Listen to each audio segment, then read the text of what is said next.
ಕೇವಲ ರಾಮರ ಅಸ್ತಿತ್ವಕ್ಕೆ ಮಾತ್ರ ಅಲ್ಲಪ್ಪ, ಇಡೀ ರಾಮರ ವಂಶ ವೃಕ್ಷದ ಅಸ್ತಿತ್ವಕ್ಕೆ ಕೊಡಬಲ್ಲೆ ಸಾಕ್ಷಿ ನಾನು ಅಂತ ನಮ್ಮ ಮಕ್ಕಳ ಬಾಯಿಂದ ಬರಬೇಕು. ರಾಮರ ದಯೆಯಿಂದ ನಮ್ಮ ಮಕ್ಕಳು ಹೇಳಬೇಕು. ಮೊದಲಿಗೆ ಬಂದದ್ದು ಶ್ರೀಹರಿ,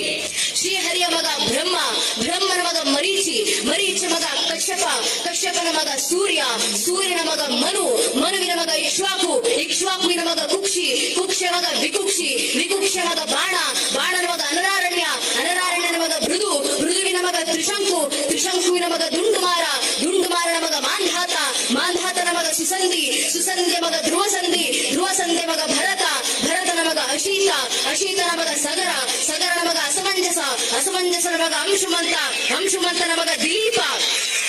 ದಿಲೀಪನ ಮಗ ಭಗೀರಥ, ಭಗೀರಥನ ಮಗ ಕುಕುತ್ಸು, ಕುಕುತ್ಸುವಿನ ಮಗ ರಘು, ರಘುವಿನ ಮಗ ಪ್ರವರ್ಧ, ಪ್ರವರ್ಧನ ಮಗ ಶಶಂಕು, ಶಶಂಕುವಿನ ಮಗ ಸುದರ್ಶನ,